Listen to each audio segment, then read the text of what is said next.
Hey everybody, and welcome to another episode of All Queued Up. We review podcasts tied to streaming services like, what do I have written here? Netflix, HBO Max, Disney Plus. You know how that works. I'm your host, Greg Dietz, and with me always is Maya Don Fisher. How's your week been? I'm glad it's over. Fair enough. People that know me know, most of them know, like the last week of the year, heading into the first week of the year, is the roughest week of the year for me emotionally, for reasons. Mm-hmm. It's over, thankfully. And, aside from the emotional stuff that I had to process and go through, the week itself was good. Yeah. It was uneventful. Yeah. Yeah, I was gonna say same. Like, yeah, I did a lot of work and then tried to help my mom out because she was going through some emotional shit too this week. Yeah. As I was, I'd let you know about. But last little bit of like sad news, I guess, before we move on to happier stuff. I want to give a nod, I don't know how else to put it, to Betty White, who very suddenly passed away on December 31st. Did some like real queen shit and just pieced the fuck out right before 2022. She knew. Yeah. It was just shy of her 100th birthday, and there's a challenge going on that I'm going to partake in. I would suggest, or at least recommend, everyone else who listens to this podcast partake in, and that's donate at minimum $5 to your local animal shelter, in the name of Betty White. She was a big animal advocate, as most kind-hearted people are. And she donated a lot of money to animal shelters. So that would be the best way to handle that. But to a hilarious lady who is the only person on the planet who can make it to 100 and everybody be sad, there's you, Betty White. She was awesome. She was very funny. Oh, yeah. So, all right. So no more sad. She wouldn't want us to be sad. So let's move on. Oh God, no. She would want us to make jokes about it. Oh yeah, there was 100%. And there were some solid ones I saw. Oh yeah, there were some great ones. But yeah. So it's been a week. I binge watched all of Cobra Kai. That was wonderful. Nice. I watched Encanto twice. Awesome. I'm sure that you do recommend Cobra Kai. I heard this season was as good as others, but I don't like the show. So it depends on what your preferences are. I mean, it was still a very good season. There were some new things introduced. There was progression. Overall, as a vehicle, it works. So, if I had to give the season a grade, I would give it a B+. Okay. Still really fucking solid. Yeah, I mean, one of the big things that, like, and we talked about this on this podcast before, that I think a lot of people don't really put into context when it comes to why I don't enjoy the show. It's a lot of people, most people that watch the show, they don't view the Karate Kid like I do. Yeah. Like, I see it as this very silly 80s movie that shouldn't be taken seriously, and a lot of people see it completely different. Yeah. They see it as a story of Daniel overcoming bullies and all this kind of stuff, and I'm like, Daniel, I kind of get it. What? Daniel was the bully. Right, stop it. The original, he was.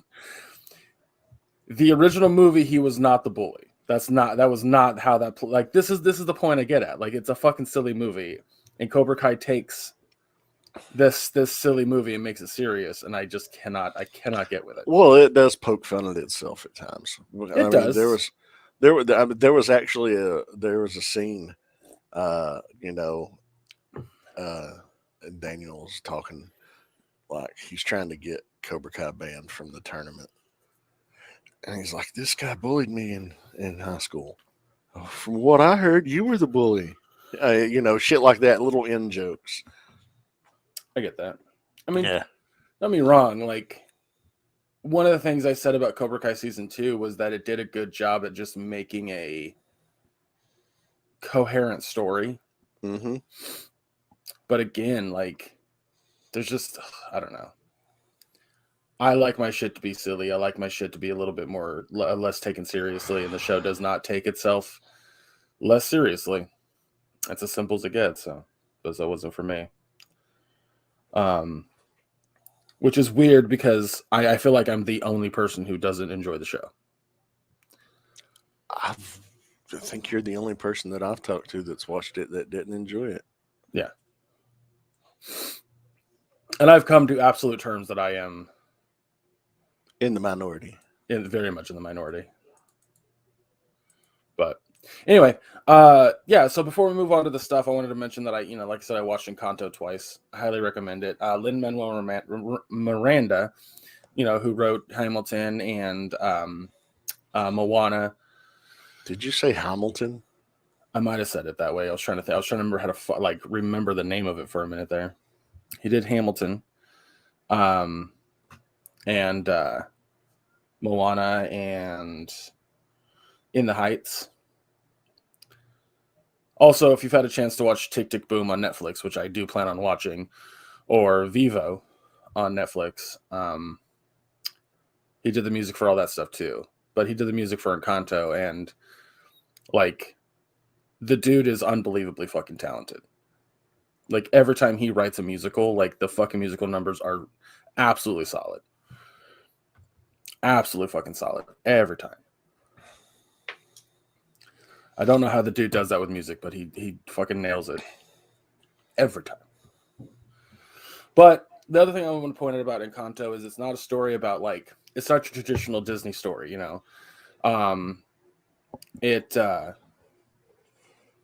It kind of tells a different message. Basically, like, the way I'm going to put it without spoiling it is generational issues. So, you know how I've complained in the past that older people tend to not understand the plight of the younger people? Oh yeah. And then they put their own one of your most hated things is when somebody starts a sentence back in my day. This movie basically fixes that, or at least tries to. So, back in my day, movies didn't do that.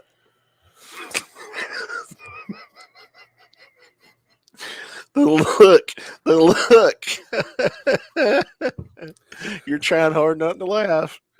I'm trying hard not to laugh because I fucking hate that phrase so much. Like, if you start a sentence with that, it's usually because the person who says it wants to bitch, right?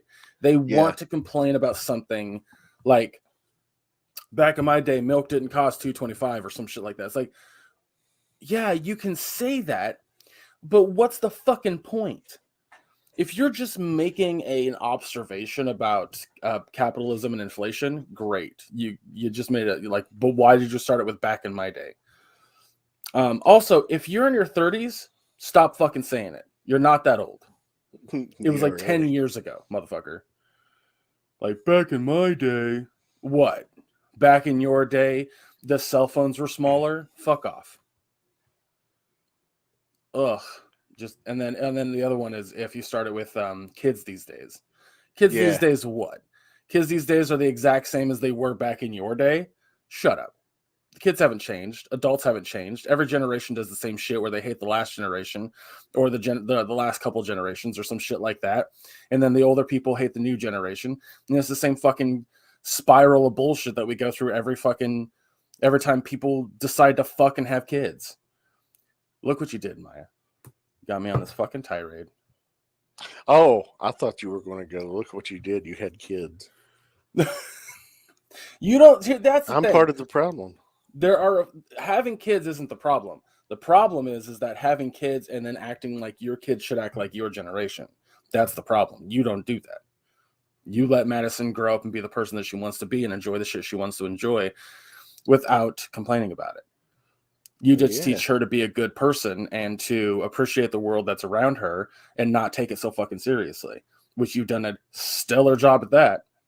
That sounded a lot more sarcastic than I meant it to be. You've done a stellar job at that. There are so many parents I liked it better when you delivered it with the sarcasm.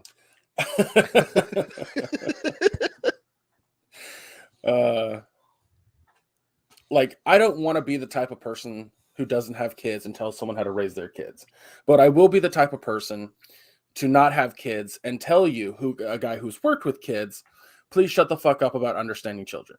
You don't understand children. You pretend to understand children, and then you complain when those children don't do exactly what you deem as correct. That's what happens here. You go, oh, back in my day, we didn't have cell phones, and so we just couldn't connect to anyone that we wanted. Well, back in your day, you lived in the fucking caveman days and you didn't have cell phones. Now our lives are a little bit better because we have cell phones. Do you want to keep this fucking road? Because I can always play the other card to whatever you're going to fucking bitch about. My family does the same shit. My parents not as much because I've gotten it in their heads why it's fucking dumb. But my brothers do it now. And I fight it every fucking time. Every time. Because it's so stupid. Like, you were a teenager and you looked at the generation above you and you went, man, they don't understand, right? Then you got older and you started doing that exact same thing to the younger generation. Then they look at you and they go, man, they don't understand. Do you see the cycle? Now, if you take a step back and fuck your own face, you'll understand that if you want to understand the generation below you, remember what it was like to be that age again. Just take a fucking second and be like, being a teenager is hard. Your hormones are going fucking wild. Your mood fluctuates drastically for whatever reason. And yeah, you don't really understand certain things in the world. And you're going to say and do stupid things. You just are. You're easily influenced. And you're going to do that. So how about give teenagers a fucking break when it comes to the stuff they say and stop putting your grown adult mind in a context to that? It's like looking at a fucking cat and being like, why aren't you more like a dog? That's what you're doing. It's fucking stupid. I'm done. I'm sorry. I'm done. No.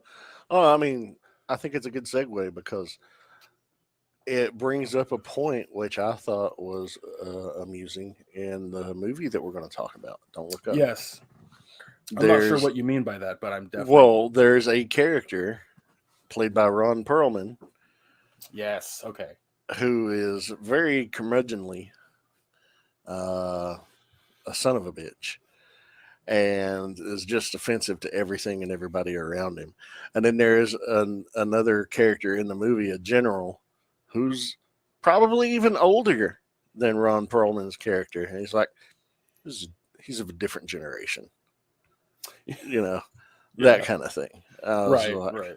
You're the same fucking generation, ass hat. Yeah. No, I 100% know what you're talking about. Well, for context for everybody listening, we're going to talk about two things today.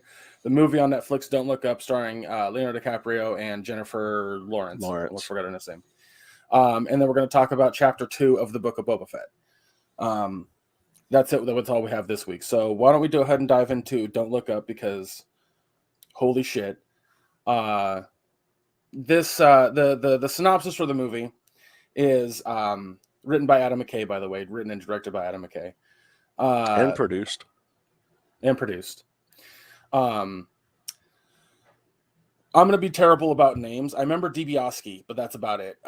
Kate, I think your name was? Yeah. Anyway. Leonardo DiCaprio's character and Jennifer Lawrence's character are astrophysicists. Or astronomers. Astronomers, thank you. And Jennifer Lawrence's character basically discovers a comet. Now, there are there's a certain math that you can do to basically predict with 100% accuracy the trajectory of a celestial body. In this case, they track that the fucking comet is going to hit Earth in 6.5 months. So the remainder of the movie is them trying to warn the world that the Earth is going to end in 6.5 months, and we have to do something now. Ineptitude, politics, capitalism, it all gets in the way. All of it gets in the way. I really felt like I was watching a documentary about America. I mentioned this. I mentioned this to Andy, my buddy. That watching the movie, right? My thought process was, oh, this is a commentary on how we've handled the pandemic, right? Nope. It's a commentary on how we've handled climate change. Specifically climate change. It was very specifically climate change. The problem is that it's interchangeable regardless. And even Adam McKay has addressed this. He's like, yeah, I made it in lieu of climate change and how we've addressed it as a society. But if there's something that scientists are warning us about, this is commonplace, which is unfortunate. Oh, absolutely. And you see it, mirrored in society, like DiCaprio, his character Randall Mindy. He's arguing on what they used as Twitter. I can't remember what they called it, but he's arguing with somebody who's calling him an idiot because he's trying to warn them about this comment. He's like, this guy's calling me an idiot, and he probably, whatever minimum wage job that he has, the guy doesn't have a degree or anything. That's what we see. We see fucking high school dropouts who fucking couldn't pass a science test unless they copied off the smart person in class, fucking trying to say, oh, I'm aware, I know what's going on. I'm not going to be a sheep. I'm not going to listen to what the government tells me and what scientists say. I know better because I know myself. Yeah. Fuck you. Dig a hole, jump in it. We'll bury you in trash and set it on fire and throw tires on the top. Yeah. What I think's so interesting about this movie, and I literally called it realistic idiocracy when I watched it with my dad. Because it is. It's got a sense of comedy that reminds me of Idiocracy. Like, you're laughing at the absurdity, the stupidity, right? But it's realistic and it's satire. Idiocracy was satire, but it was like really far satire. Like it was like ridiculous satire. This satire is so dead on. Oh, that it was so. It's so dead on. I didn't think I was watching a comedy. I know this is billed as a comedy, but I was like, no, this is too real. I didn't laugh one time. I disagree. There were a few really good jokes. No, there were good jokes. I'm not saying that it wasn't funny.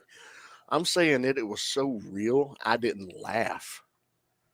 But fair. No, it's funny as hell. Well, I was going to say, one of the jokes that was intentionally written as a joke that I genuinely laughed at hard was Jennifer Lawrence's character sitting in a hotel room after being completely just fucked off by the White House, or the Oval Office, I should say. Mm-hmm. And she's talking to her boyfriend who's a journalist, and he has no fucking clue. At this point, there's 3 people in the world that know, right?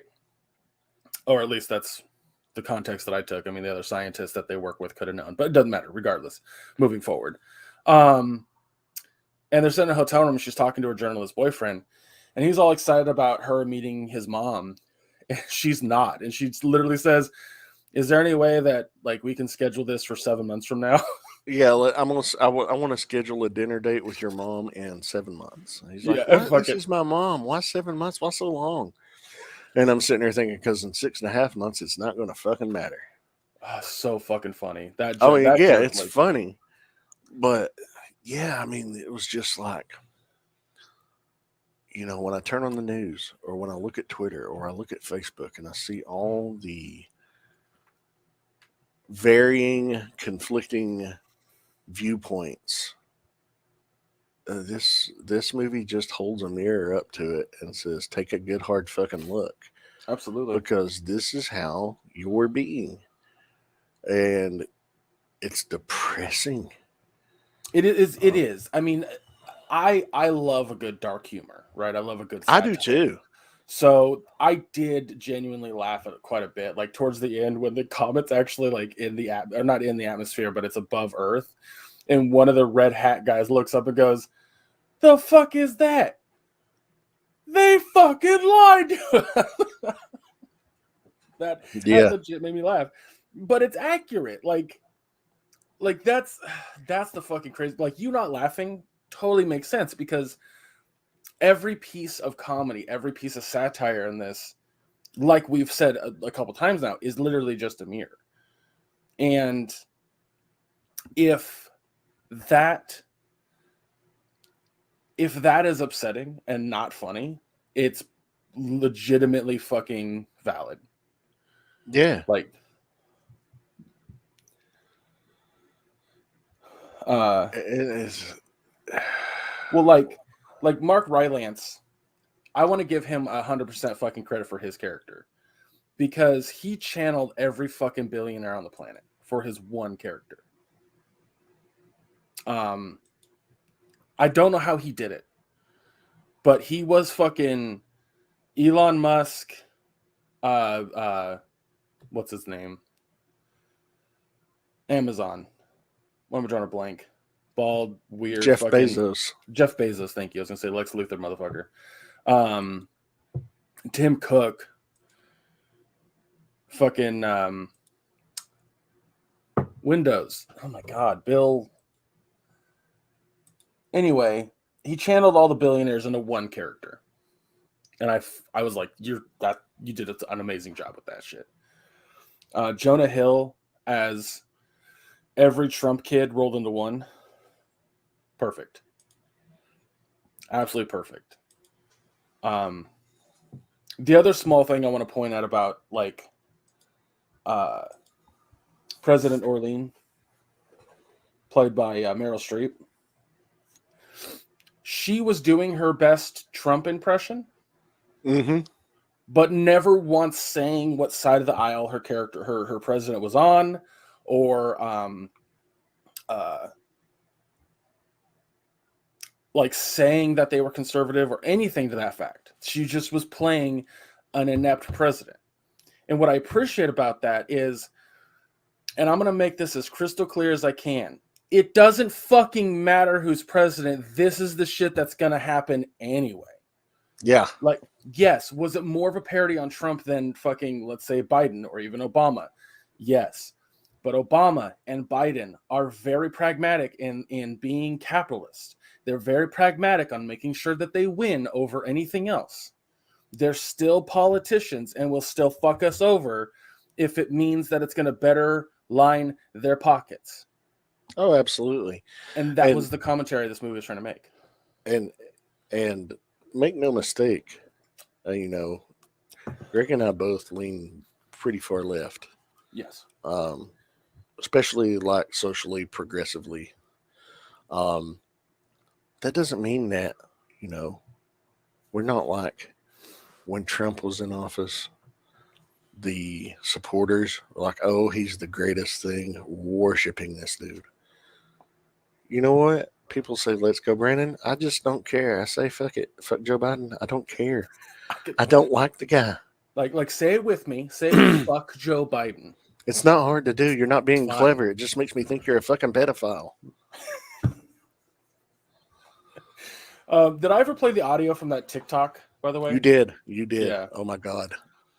But my favorite part is at the end is he just pauses. Who the fuck is Brandon? Fuck him too, just for good measure. Yeah. God, fucking killed me. It's so funny. Anyway. But yeah, just this movie also touches on a lot of different commentary too, especially like social media and how people on social media will take something that's meant for good and completely just bastardize it. At the end of the movie, there's a literal campaign of don't look up or look up, right? And this falls into that. Kate and Randall's life gets completely turned upside down the entire movie. From the moment that this begins, they are ignored by media, social media, politicians, hell, other fucking scientists. They are completely ignored. Then it gets to the point where capitalism steps in the way, and Mark Rylance's character, I have the IMDb up, and I'm trying to remember fucking character names. Peter Isherwell completely fucking derails a mission to redirect the comet. Yeah, because the plan was to send up a fleet of shuttles with nukes. With nukes to hit it with enough force to alter the trajectory from a far enough distance away that it would bypass the Earth. And of course, they had to have a hero, so that's where Ron Perlman's character comes in, because they had to have one human pilot, because everybody loves a hero, right? And the whole world's watching and everybody's cheering and everything, and then the shuttles all just turn the fuck around. And it's like, what? Why are they turning around? What's going on? And it's discovered that this comet has the 10 most rarest precious metals that are in dwindling and rare supply on Earth. There's an abundance and upwards of 140 trillion plus in value. So they're like, well, we're just going to use these drones and use precise drilling and precise blasts and break it up into 10 smaller chunks or 30 smaller chunks. And as they're redirected and crash into the Pacific Ocean, we'll harvest them and mine them, and it's going to create jobs, and everybody's like, yeah, I'm for the jobs that the asteroid is going to create or the comet's going to create, Yeah. It's just, oh my God. But that's exactly what, this is why I say that it's not just a commentary on very specific things. It's a commentary on everything that we do in society now. This to me is 100% accurate. If one of these billionaires, if let's say Elon Musk was like, hey, there's something on that comet, and he's a big supporter of whoever's in office at the moment, this would fucking happen. It's not out of the realm of logic. Thank you for making a satire, but also fuck you for making a satire so close to reality that it's terrifying. Yeah, I think I told my dad, I was like, I've never seen a comedy that gave me this much existential dread. Oh, no shit. It's just like, well, this is how it would play out. And if some scientist came out and said, there's an asteroid the size of, I think Texas is what they said. No, you're thinking Armageddon.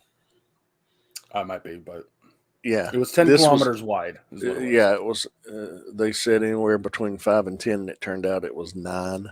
That's right. Yeah. 9 kilometers wide, which is basically the size of a large mountain, and I can't remember which one they used. But at the velocity that it would strike and impact Earth with, they showed what happened. They showed how quickly it happened. And here's the thing. 5.5 miles wide, by the way. I just did the math. 5.5 miles wide. Something that large, from hurtling thousands of miles an hour and hitting us, would destroy us. It's an extinction level event. And the science behind this is 100% fucking solid.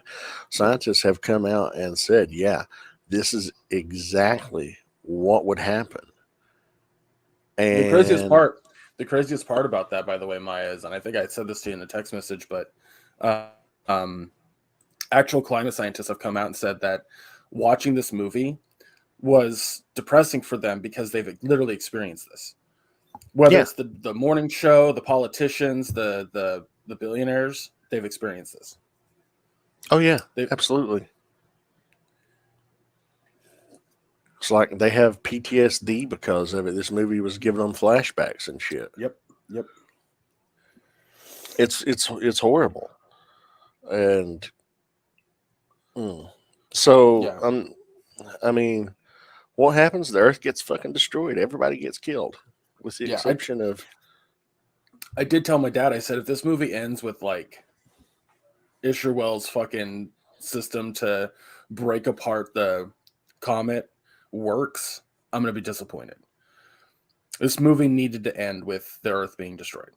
Like, it just needed to. It only made sense, you know, narrative wise, I should say. And you know, in the end, you see DiCaprio's character and Lawrence's character sitting around the dinner table having a family dinner with the only people in the world that meant anything to them. Yeah.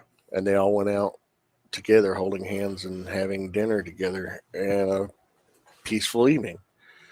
Because for the last 6 months, their lives were completely turned upside down. Yeah. Kate was completely ignored and made into a meme of somebody crazy. Meanwhile, you know, Randall is treated as this fucking celebrity, and he's essentially being paid to say what they want him to say. Yeah. He completely fell into that, you know, the fame went to his head real fucking quick. And started sleeping with the talk show host. You know, because she found him interesting. Yeah. And it was too little too late by the time that he snapped out of it. So to be fair, it's all too little too late. True. Well, and here's the thing, is that about halfway through the movie, when they're trying to send Ron Perlman's character into space to combat it, or to redirect it, that would have worked. Yeah. The science on that was sound. One of the big themes is that Mark Rylance's character, Isherwell, you know, he's constantly being asked by DiCaprio's character if all of the science has been vetted by other scientists. Like if it's gone, has this been peer reviewed? And he's like, I don't need to peer review it because my AI can do a better job than humans. And he's like, that's not how science works, though. That's not how this is supposed to work. Like when they were going to send the nukes to redirect it, the science was sound because it went through those proper channels. And sure enough, you know, Isherwell's fucking shit did not work. Like, that was the whole, you know, crux of that, is he, in his infinite fucking ego, got the Earth destroyed. And to me, has one of the funniest endings I've seen in a movie. Because as that part is coming up, like, he makes this big thing about how he can predict someone's death, right? Yeah. He's like, we've got so much data on you, the algorithm can predict your death. So the president... His president goes like, how am I going to die? Don't tell me. Tell me. No, don't tell me. You know what? Tell me. I want to know. And he's like, you're sure? And she's like, yeah. And he's like, our algorithm said that you'll die by a Brockdrock. And she's like, the fuck is a Brockdrock? Okay, whatever. A Brontorak, yeah. Brontorak? Sorry, I thought it was a Brontorak. Yeah. You'll be killed by a Brontorak. I don't know what that is, but that sounds exciting. So when his little system malfunctions, and they run off to cryogenic pod to leave the Earth, it, like, the end of the movie flash forwards 22,000 years. 22,700 plus years. Yeah. They go to a planet, which is one of the, I think, golden planets or something to that effect, where it, like, has the same distance from a sun It has the same atmosphere as Earth. Like it's in that golden spot. Yeah. He's checking. He's like, oh, we actually have more oxygen than on Earth. This is great. You might feel a little lightheaded. And then she sees like a creature, and it fucking absolutely destroys her. Yeah, she goes to try to pet it. Yeah, it kills And it her just shreds her. And he's like, oh, Bronterock. Yeah, that was fucking hilarious. By the way, before we move on to final thoughts and a grade, did you stay for the after credits of this? Mm-hmm. Yeah, I was. I did. Funny. I did. Jonah Hill was in an interview talking about his character, and he said that all he ever did in lieu of like preparing for this role wasn't even looking at, like, let's say the Trump kids. It was just, trust fund kids is who he looked at and how they act. Yeah. And credit to everybody in this movie. Did such a stellar job. Like Ariana Grande and Kid Cudi, well fucking done for playing that celebrity role that irritates the shit out of me. Oh, the celebrity worship that our culture has. Like, those two played exactly who they needed, and like, oh, and kudos for fucking casting those two, but like, oh, dude, everybody did such a fucking stellar job in this. Like, it even makes fun of how the media portrays certain things. Philip's character, or the journalist that was dating Jennifer Lawrence's character, and how his, like, making the headline sound more grandiose, to drive clicks or to sell newspapers, one of the two. Oh yeah. After she fucking goes on TV and freaks out and says there's a comet heading for the Earth and we're all gonna fucking die, and he makes that fucking articles like, no, the crazy lady that says we're all gonna die. Well, it turns out I slept with her. Yeah. Also, again, before we move on to final thoughts, a big thank you to Michael Chiklis for channeling your best Alex Jones. Yeah, no shit. Like, unbelievably accurate. So, anyway, why don't you go ahead and go first, and then I'll follow. The only thing his character lacked was, trying to sell boner pills made from rhino horn. He had limited screen time, so, Yeah. do with what you can. This movie gets an A. It is fucking scarily accurate to how our society is. It's well casted, well acted, and it's terrifying. It's more of a documentary than a comedy. I wouldn't say mockumentary. But yeah, this movie left me with a feeling of great unease throughout the entire film. But it's absolutely one you should watch. And if it makes you uneasy, I think that says good things about you. If you watch it and laugh and think, oh, well, that would never happen, you're in denial. But yeah, it's really, really good. There really are some solid, funny fucking jokes in this movie. Especially the post-credit scene. Hey, what's up? It's the Last Man on Earth. Just want to say, like, subscribe, give me a follow. Love you guys. Knowing he's the only person on Earth who doesn't have internet, I'm sure. Yeah. I was like, who the fuck are you recording that for? But it was made as a joke anyway, so who cares? Yeah. That whole, like, after the asteroid hits, essentially just became like a silly joke. But A+ from me. I mirror everything you say. Like, hey, did this movie make you feel uneasy? Did it fill you with existential dread? Great, we can be friends. It's designed to. It's designed to kind of like make you feel uncomfortable. Straight up. It's designed to make you not like what's going on in the world today. And yeah, I mean, I don't know how else to say that. Like, if you're concerned about climate change and you know that we have to act now, I mean, we technically had to act years ago, but whatever. Because there's irreversible damage that's done, straight up. There's no other way to put that. Irreversible damage has been done to the earth by humans. And all we can do now is try to course correct and mitigate the damage. There you go. Thank you. Yeah, damage control is as best I can put it. And is this movie an extreme to that scenario? 100%. Oh, absolutely. But that's also the point. Sometimes extremes need to be used. Well, our society goes to extremes in every scenario anyway. Right. Exactly. And this movie does an excellent job of portraying that. So, yeah. It's also, like I said, I found quite a bit of it funny.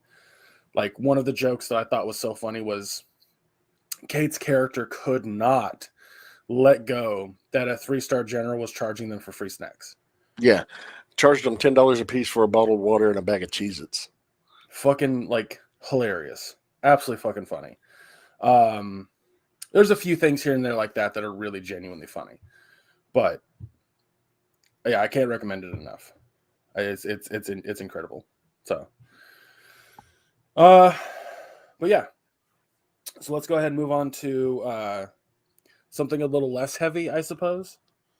The chapter 2 of the Book of Boba Fett, which I felt like a solid 80% of it was in the past. Quite a bit. Felt like it anyway. Yeah, it was split up into two halves. You had present day and then flashback. And it didn't there was no bouncing back and forth. You straight up got, this is what's happening now. And then when he goes into his bacta chamber to fucking heal, he starts remembering, having a dream, what have you, of what happened to his time with the Tuscans. And I loved this episode. Well, I mean, there was quite a bit that, like, it built more into a few things that we really hadn't got in the past. So we've known for a long time, thanks to Clone Wars and a few other animated things, I think Rebels, that the Hutts essentially are a crime syndicate around Tatooine and other planets. I don't remember what other planets they kind of have a stranglehold on, but definitely Tatooine. Mm-hmm. And so we know that the Hutts want Boba dead. But they also know that this is, bad for business. So there was a little bit of that, there was that whole tense scene. And we got to see like a Wookiee warrior, which he looked recognizable, but I swear he was in fucking Clone Wars, but I could be wrong. I don't even know if Kashyyyka's still standing right now. Should be, right? By the time this show takes place. Yeah. I mean, Kashyyyka wasn't destroyed. No, but it might have been like occupied by the Empire, and I don't know. That's my thought process, but like I said, I could be wrong.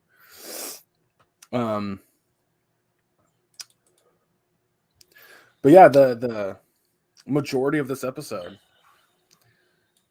does an excellent job at allowing us to finally sympathize with an entire race outside of Anakin just destroying a whole village of them. If you know what I mean. Mm-hmm. But yeah. Okay, that Wookiee, he's not named in the episode, but he's Black Chrysanthemum. He's been in the comics since 2015. Okay. He just looked very recognizable, like I'd seen him before. Because I went, no way. And my dad was like, who is that? And I was like, I don't know, but he looks familiar.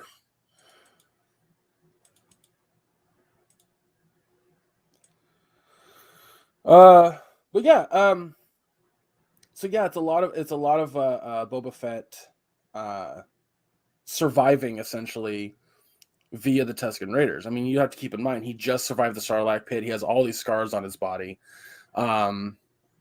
He doesn't have his armor. The Jawas took it. And he instead of trying to escape the Tusken Raiders, he stays with them. He learns their ways. We even get to see a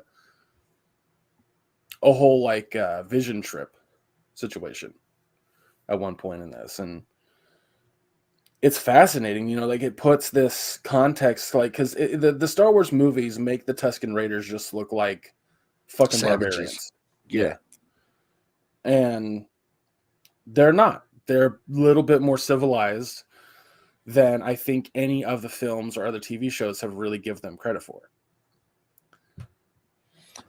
Seriously, the most you got to see from Tuscans before in other forms of Star Wars media, showing their like tribal ancestry and things like that, was in Knights of the Old Republic. Yeah, yeah. Whoa. Also, there was a really, really deep cut in this episode. When you see that Boba's training with the Tusken warriors, and you see they're trying to stop this train for some reason.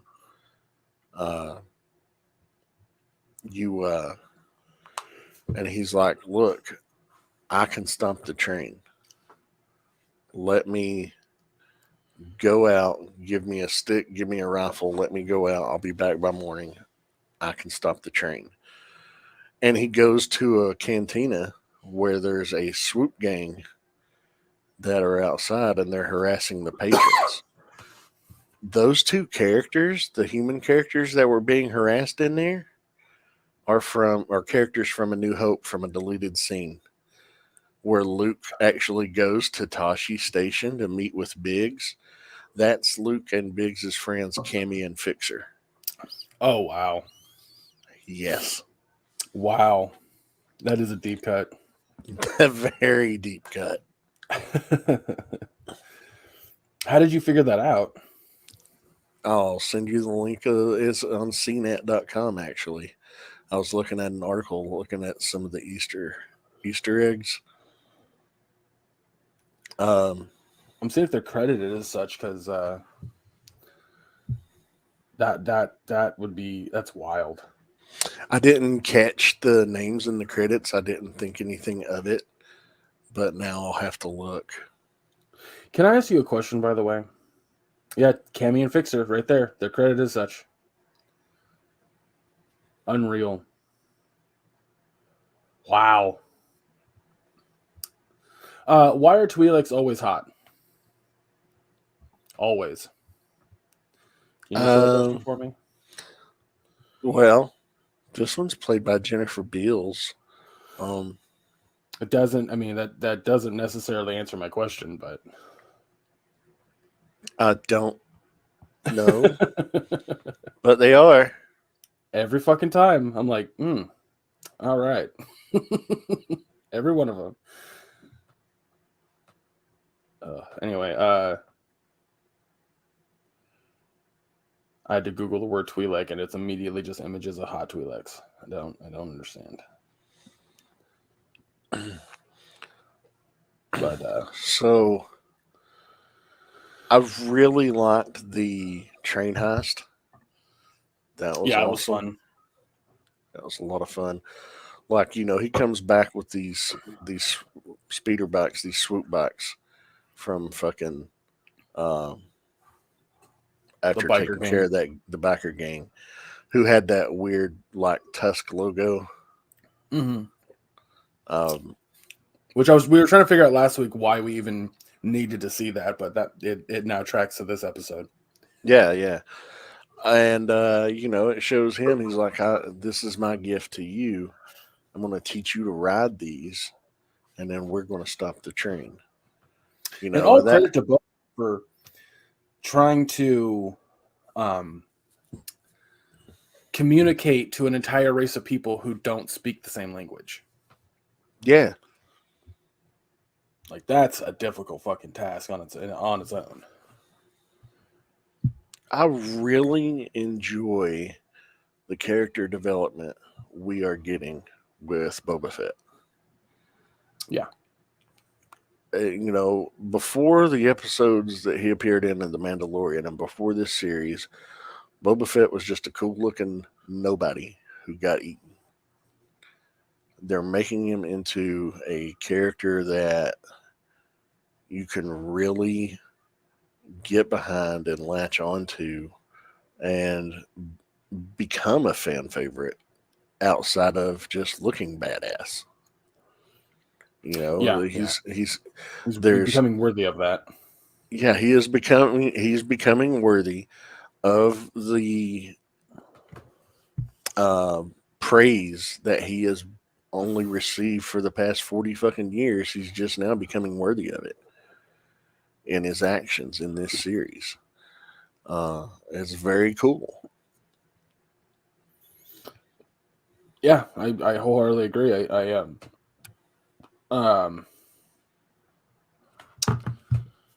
One of my biggest problems with Star Wars and Star Wars fans for that matter is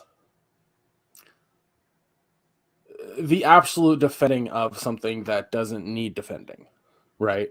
Or the trying to fix something that doesn't need to be fixed.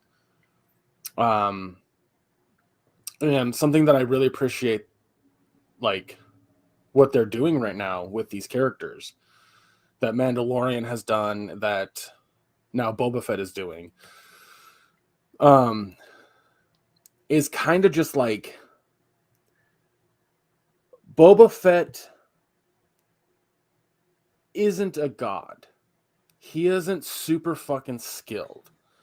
I think, like I say all the time, in Empire Strikes Back, he just happened to be the only bounty hunter who thought to think of the trash. That's it. That's all he did. Did he have a reputation as the most feared bounty hunter in the galaxy? That's up for debate. Just because a couple characters might have said it or hinted towards it doesn't necessarily mean much. Yes, he had a reputation, but like, what did Han Solo do the second that he spotted him? Fired his fucking blaster at him. Granted, Darth Vader was standing right there too, but that's besides the point. He was actually firing at Vader. Whatever. As I said, that's besides the point. My point is that I've liked the Boba Fett character. I haven't disliked the Boba Fett character. I just never understood the hype behind him. Yeah. And then when I would say that, people are like, "Well, the books." I'm like, "Well, the fuck, shut up." So, but yeah, but that's what I appreciate, is that these flashbacks aren't just making him a badass. They're making him grounded. They're making you understand not that he's just immediately skilled, that the best thing that Boba Fett has is his innate ability to survive. Yeah. His ability to adapt and to I like how he is interacting with the Tuscans, his ability to give respect. Yeah. And just, I'm really liking it. It's very, what's the word I'm looking for?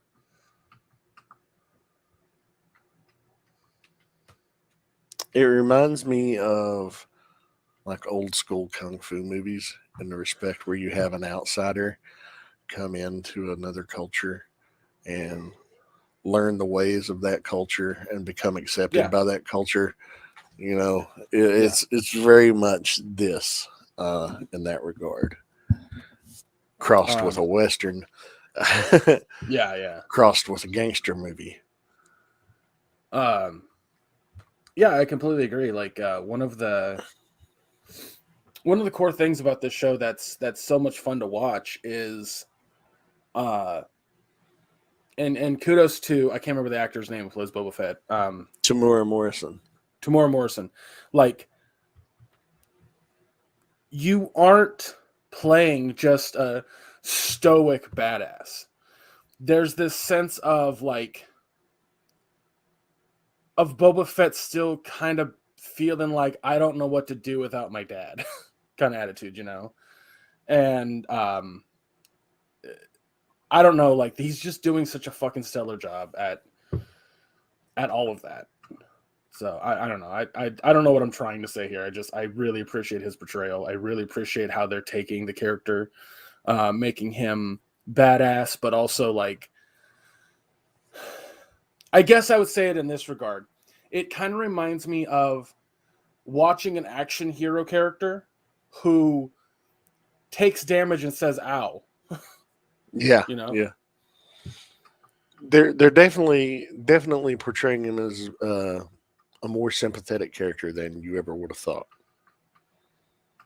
Yeah. Like, I don't like I said, I like that he's just not a badass. He can take damage. He can be hurt. He can be hurt for a long time. Bunch of things like that. Like, it's awesome. I love that. I love Well, that I they're like doing how that. we're seeing even 5, almost 6 years now after his escape from the Sarlacc, he still has injuries that were so severe from the digestive acids in the stomach of the Sarlacc that he still has to undergo regular Bacta treatments. Yeah. Yeah. Regular, like daily almost. And I like how that's how they separate, by the way, the present versus the past is Mm-hmm. the back to tank, is that's how they split it. Yep. That's fucking clever. Like, well done, Jon Favreau. But yeah, also I want to say this, like, with how good Mandalorian and now Boba Fett is, this, like, hey, Kathleen Kennedy, you have your fucking team. You have your Star Wars team. Let's keep this Star Wars team. Like uh Jon Favreau, Robert Rodriguez, fucking what's his name? Dave Filoni. Dave Filoni, like, you got your team. They understand what makes Star Wars fun and great. Don't get me wrong, I don't hate the movies. As a matter of fact, Last Jedi is one of my favorites. Mm-hmm. Rise of Skywalker is good. I know you don't agree with me on that, but it has a lot of problems. Oh, it does. I still loved it. Yeah, I don't know. That's a different topic, but I'll say this much: like, start also kind of going outside the box when it comes to things to do within Star Wars.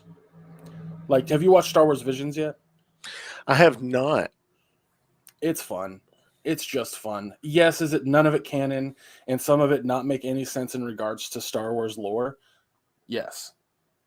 Is it just a series of fun anime style or anime I guess anime style shorts? Yeah. So, but I love that shit. Like, keep doing that. But anyway, let's go to final thoughts and a grade, and then we can get out of here. As I'm seeing the timer on the live.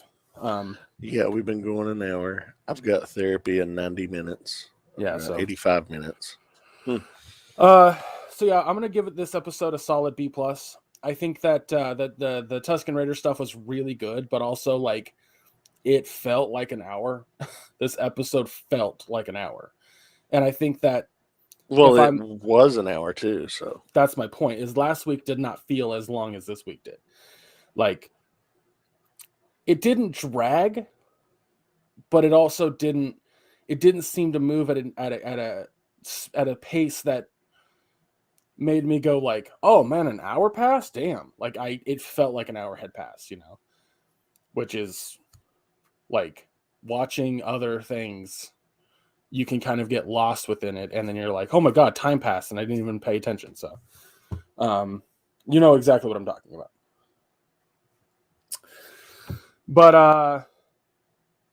But yeah, I'm glad that they've made this idolized character grounded. I'm glad that we have some, I don't want to say humanizing context to the Tusken Raiders, but we get them a little bit more now. Like, all that's great. So no complaints on this side other than it felt like it was just a longer episode than it actually was. So Okay. yeah. So B+. I give this episode an A. I'm really enjoying the whole I'm the new daimyo. You pay your tribute and respect to me, and how others are like, no, that's not what's going to happen. And you know, there's going to be the inevitable showdown or what have you. The build up for that is cool. And I love seeing the backstory of what happened, you know, what's happened in his life. What has he endured? How did he come to live with the Tuscans and become accepted as one of them?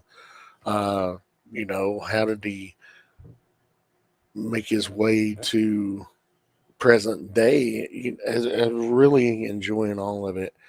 It's shot well. A lot of fun. Couple of deep fucking cuts in this episode. Holy shit. Did you ever think you'd see Cammy and Fixer on screen? No. I mean, I've seen that deleted scene multiple times, you know, and yeah, that was just cool. That was just cool. I was really, really digging it, and I want to see more. You know, it gives me high hopes for the Obi-Wan series. Because right now, In the Ahsoka show?